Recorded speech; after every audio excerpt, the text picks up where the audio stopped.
Hi and welcome. It's New Year's Eve and it's our 35th episode. Now the 31st of December, New Year's Eve, as we get ready to say goodbye to 2020. Should mention for tomorrow, New Year's Day, we have 3 masses. We have Mass at 8 o'clock in the morning, at 10 o'clock, and at 12 noon. As of right now, New Year's Eve, the Masses are not full, so even if you didn't make a reservation, you're still welcome to come. We would be delighted to see you, and those are all at the church. We also have calendars available for the new year, 2021. You can pick them up. I have one correction on the calendar. Obviously, when I made it up, the calendar, it had the imprinting done. We were hoping to be back at the Riverside for Masses by now, but that's probably not going to happen until early in the summer because they are not scheduling shows to come back to their showroom through the spring. So it will probably be the summer before we move back. So the calendar indicates that we have Masses at the Riverside. Actually, all of the Masses will be at the church, at least for the time being, probably into the summer. And of course, the dispensation from the obligation to attend Mass extends through the end of January at least. So for all those who live in the Diocese of Las Vegas or who are visiting the Diocese of Las Vegas, there is no obligation. If you feel that you would be better off not attending, you would feel safer, be protective to other people in your home, that's perfectly acceptable and that is fine. But if you are up to it and if you feel comfortable, we would love to see you back. That would be awesome. Well, it is New Year's Eve, and one of the things with New Year's Eve that I always remember is I go back to my childhood. When I was growing up in North Arlington, New Jersey, New Year's Eve was always a special night. My parents would have a big party upstairs in the living room and dining room and kitchen and the whole upstairs level of the house. And I would be down in the basement, and I would invite all my friends over, and we would gather in the basement, and my mother would send down refreshments, and we would be there for hours. We'd gather about 9 o'clock on New Year's Eve, and we'd stay till about 2 or 3 in the morning on New Year's Day. And what we did is we would play the game of Risk. I'm not even sure how popular that is anymore, but it's a game of world conquest. And we would sit down there and we would play Risk for hours and hours on New Year's Eve into New Year's Day. We'd take a break at midnight and we would get over or gather around the television to watch the ball drop in Times Square. And then we would watch Dick Clark do his Times Square show, the Rockin' New Year's Eve. That was always a fun night out. My favorite food, and my mother would bring down all sorts of things, chips and dips and whatnot for us to eat downstairs. But upstairs, one of the foods the adults had that I always wanted, I always looked forward to, is they would have anchovies on Ritz crackers. These weird salted fish rolled up on a Ritz cracker. My mother would have trays of them, and on New Year's Eve she would bring down a tray and there'd be enough for one for each of us kids downstairs to have one. And I would eat that, and it was so good, and it felt so adult to have that anchovy on a Ritz cracker. Well, my birthday is in January, and one year my mother asked me what I wanted for my birthday, and I said, I would like to have anchovies on Ritz crackers. And so for a birthday gift, she gave me a box of Ritz crackers and a whole can of anchovies. And I sat down and I opened the box of Ritz crackers and I opened the can of anchovies and I put the anchovies carefully on each of the Ritz crackers and I sat there and I ate anchovy on Ritz crackers and then I had another anchovy on Ritz crackers and I ended up eating the entire can of anchovies on Ritz crackers. And I woke up the next morning and I never wanted to see another anchovy as long as I lived. I still liked Ritz crackers, but I could not even tolerate the smell of anchovies.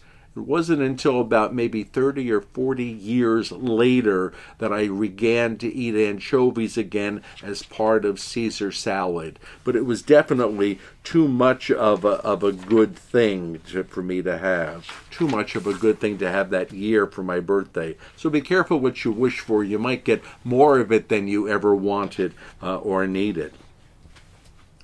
I enjoyed looking up things about January 1st because I never realized how popular it was for events in the world. And so I made a list of some events that happened over the course of history on January the 1st. And the first one goes back to 45 BC. Now, there are hundreds of events. I've just selected some that appealed to me. In 45 BC, Julius Caesar was able to bring into effect what came to be called the Julian Calendar. They went from a moon-based time system to a sun-based time system.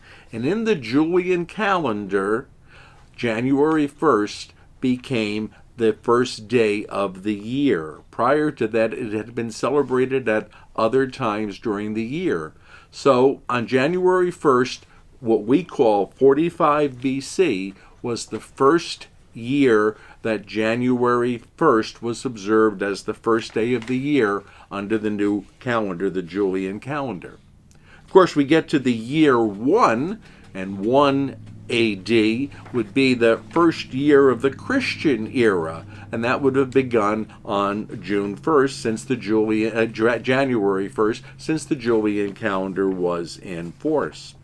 We now skip ahead to January 1st, 404, and that was the date of the last gladiatorial contest in Rome. You see all these movies about Roman gladiators and fighting with swords and fighting to the death in battle. Well, 404 was the last gladiatorial combat, and it was on January the 1st, the first day of the new year, 404. We skip ahead to 1622, and in 1622, the Pope at the time adopted the new Gregorian calendar in Rome. Now, the Julian calendar had put January 1st as the first day of the year. It had gone up and down. It had slipped back to other months. It had gone forward to other months. It had changed drastically. So in 1622, the new Gregorian calendar that Pope Gregory had put in to effect became the new calendar, and that once again instituted January 1st as the beginning of the new year. 1673, on January 1st, New Year's Day, the mail delivery began between New York and Boston on a regular basis. That's well before the United States. They were just the British colonies. 1772, the first traveler's checks ever were issued on January 1st, 1772, and that was able to use money by traveler's check in all of the countries of Europe. It was a new innovation. In 1797, Albany became the capital of New York State. I didn't realize that, but up until 1797, New York City was the capital of New York State. January 1st, 1797, Albany replaced New York City. In 1862, on January 1st in the United States, it was the date of the beginning of the first United States income tax. It was 3% of your income, and it began to be accumulated and collected beginning on January 1st, 1862. January 1st, 1863, President Abraham Lincoln issued the Emancipation Proclamation, freeing the Confederate slaves. A big day in the history of the United States, a big day in the history of the Civil War and the Confederacy and the Union. The Emancipation Proclamation issued by President Lincoln, January 1st. We skip ahead to 1890. On January 1st, 1890 was the first Rose Parade out in California. It was called the Tournament of Roses, and that has continued down through the years. 1892, Ellis Island opened.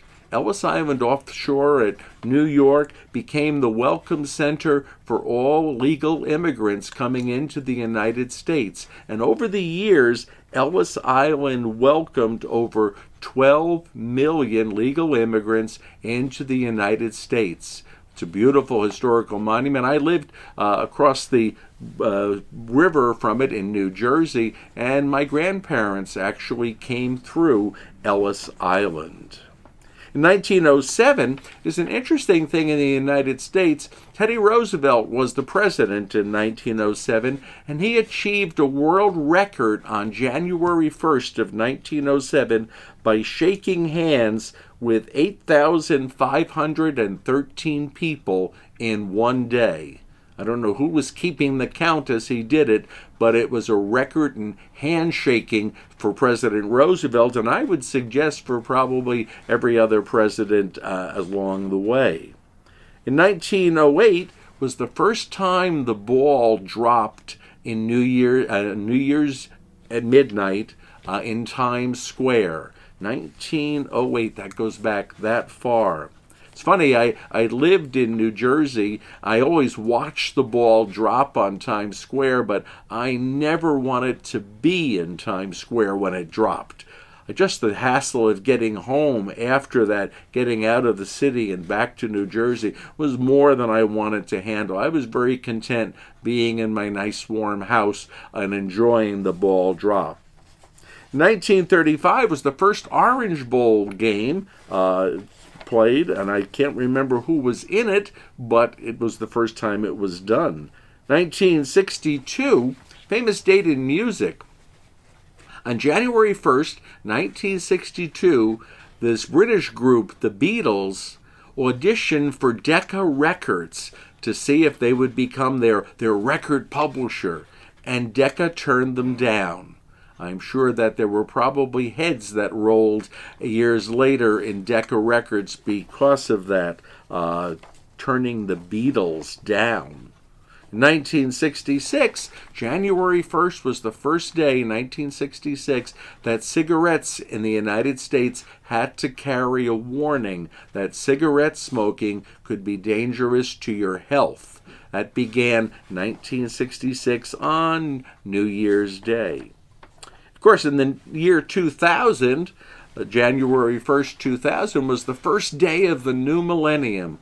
And you remember how we all waited for that. What's going to happen? There were scares that the new millennium, there was going to be horrible things happening. The telecommunications system, all of the radar and electronic devices would go out of whack, and it never actually did.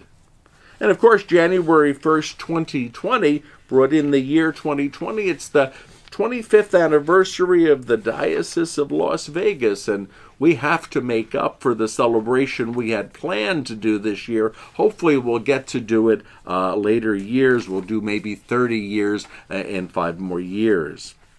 And then I got interested in looking up some New Year's customs. I mean, I knew my customs, playing Risk, eating anchovies on Ritz crackers and all that, but there are other customs around the world and other things that people do. So I looked up a few of them. Probably the most generic New Year's custom around the world is the idea of starting the new year by making New Year's resolutions. I'm going to do something. And it's estimated that 71% of all New Year's resolutions around the world involve dieting. Changing what you're going to eat, trying to lose weight, trying to eat more healthy foods. That's genuinely true around the world. Of course, the haunting strains of the song Auld Lang Syne in the English-speaking world is probably the most popular song. Foods are very, very popular on New Year's Eve and New Year's Day because it's considered significant what the first food or the first drink you have as you go into the new year. For me, it's always been, I kind of like the idea of saving a piece of fruitcake from Christmas, and I start the new year with a piece of fruitcake in my mouth. Champagne is probably the drink of choice pretty much around the world, but some cultures have wine or even a hot wine, a mulled wine that they would serve. There's also other things. Black-eyed peas are popular in the South for you to eat on New Year's Day to have good luck. Some cultures have lentils, some form of bean that you would eat. Pork or some form of ham is considered to be lucky for the new year. Fish in some parts of the world are considered to be lucky for the new year because they said fish swim in one direction. They're always heading forward. They don't back up. They're always going forward, and that's a good thing for the new year. And also in the American South, cornbread is regarded as a definite New Year's Day treat. And of course, most of us are familiar with the idea that we celebrate the new year by making noise at midnight. Sometimes it's firecrackers, sometimes it's beating on drums or blowing noisemakers or blowing horns.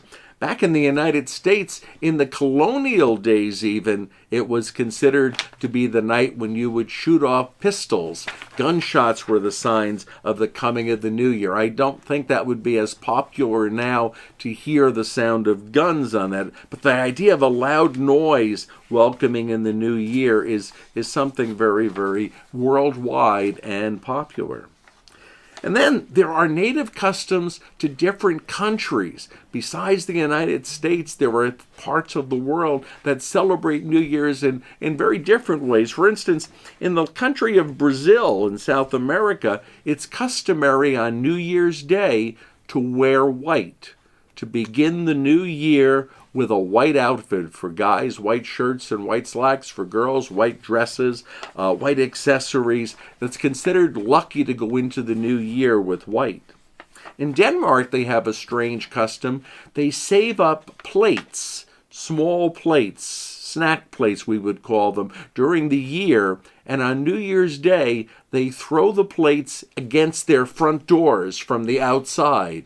It's considered to be the noise aspect and the idea of breaking the old year. You're starting something new. And then you clean up the mess so you can use your front door. But in Denmark, crashing of ceramic plates. In Spain, they have an interesting custom. At midnight, you're supposed to eat 12 grapes. One grape at each stroke of the clock, chiming the 12 times for midnight. And if you can't finish the 12 grapes by the time the clock stops chiming, it's considered to be bad luck. So you have to be popping the grapes into your mouth and eating them. Hopefully you like grapes when you're doing that.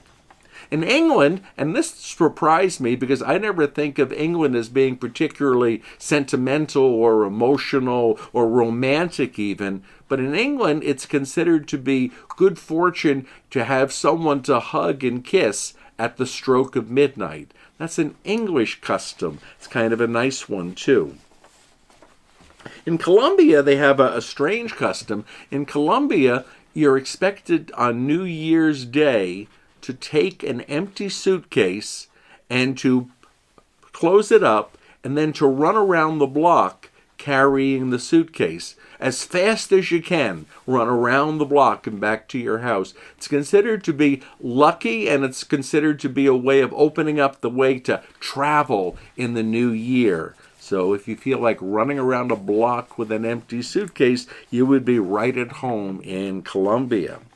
In upstate New York, right around the area of Albany and going up further, Rochester, Buffalo, Syracuse, up in that way, they have a custom where you take a small peppermint pig and you smash it into pieces of peppermint, and then you eat the pieces. It kind of combines the idea of pork being good luck for New Year's and candy being something that everybody likes, and you break the old year and then you consume the remnants of it.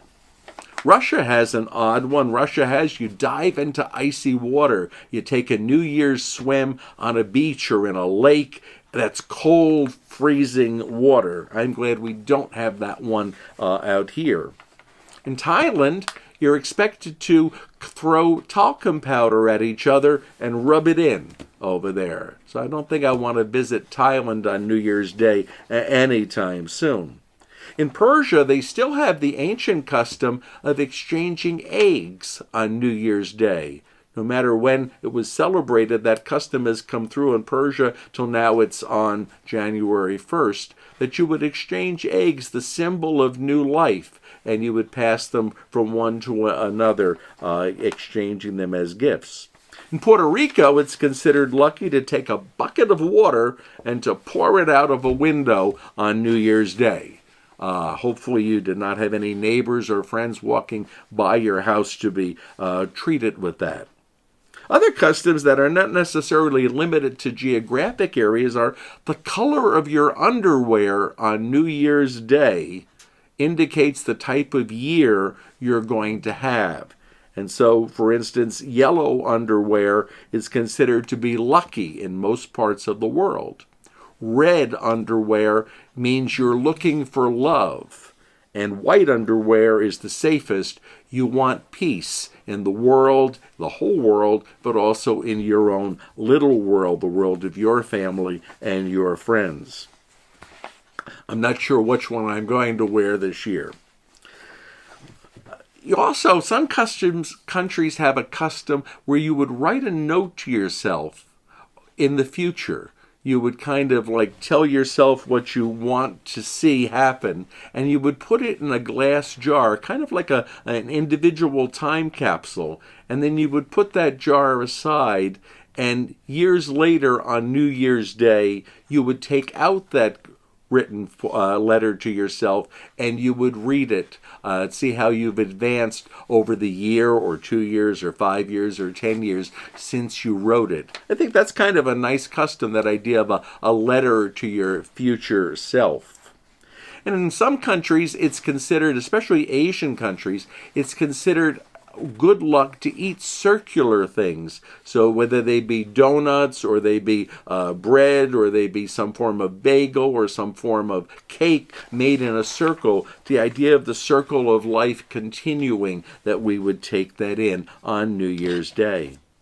Some fun facts I found out about the New Year's. It was Julius Caesar who began the Julian Calendar, who moved the celebration of New Year's to January 1st. Now, this was 45 BC. The Gregorian Calendar had to do it all over again in the 1700s.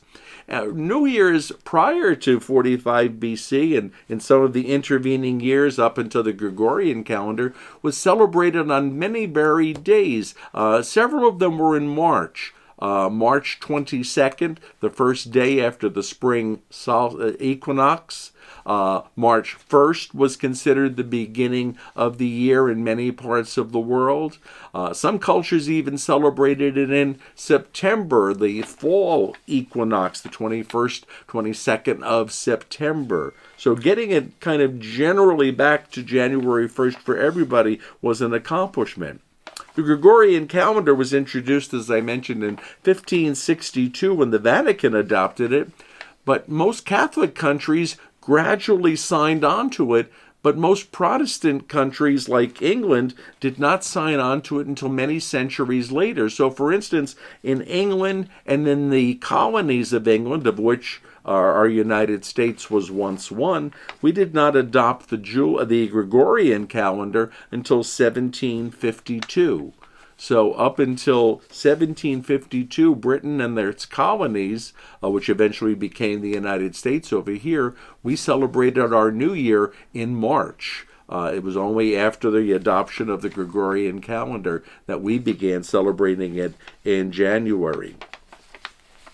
In ancient Rome, on the celebration of the New Year, whether it was in March or after the Julian calendar on January 1st, it was considered lucky to exchange coins with one another or figs. Figs were considered a symbol of good life, or to exchange honey with one another, a sweetness of the new year, or the custom of exchanging gifts on January 1st was very popular in ancient Rome.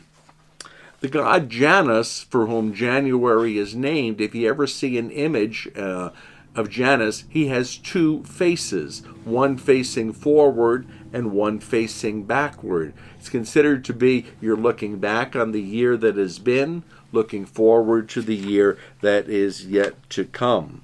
And the Romans also had an interesting custom. They would work part of the day on New Year's Day because it was considered lazy not to work, and you would not want to go into the new year as a lazy person. So the ancient Romans would work at least part of the day on New Year's Day before exchanging gifts or figs or honey or coins or whatever with their friends at a dinner later in the day. Now, in Christian times, January 1st, the 8th day after Christmas, the octave day of Christmas, was first celebrated as the day of the circumcision of Jesus. On the 8th day after his birth, which we celebrate on December 25th, you would count the 8 days. I should mention in the Jewish and Roman way of counting, because the Jews followed the Roman system there, you would count the beginning day as one of the days. So December 25th would count as one day, the 26th would be the second day, etc. So January 1st is the 8th day, and all male children in the Jewish world would have been circumcised on that day. The church began celebrating that day as the circumcision of Jesus. Later on, it came to be more honoring Mary as the Theotokos, Mary, the Mother of God, and that's pretty much the way we see it. In the 1970s and 80s, people began to say, well, why don't we celebrate it as a World Day of Prayer for peace? And the church went along with that, but it kind of gradually drifted back to the older custom of Mary, the Mother of God, Mary, the Mother of Peace. We can extend it that way. But it's really a day dedicated to Mary. And it's time for our owl to come and visit us. Our last time in 2020 to have Pascal with us. He'll be a new owl in the new year, and he brings us greetings. And I thought it would be very appropriate if today we had a Roman wish for the new year, and this is Felix sit Annus Novus. It's may the new year be happy. It's a Roman greeting for the new year. So you can imitate the ancient Romans by exchanging that. Felix sit Annus Novus. I think it's interesting, at 12:01 in the morning, after we get through tonight, we get to midnight. At 12:01 in the morning, we can honestly say that for the first time, hindsight will really be 2020. God bless and have a happy new year.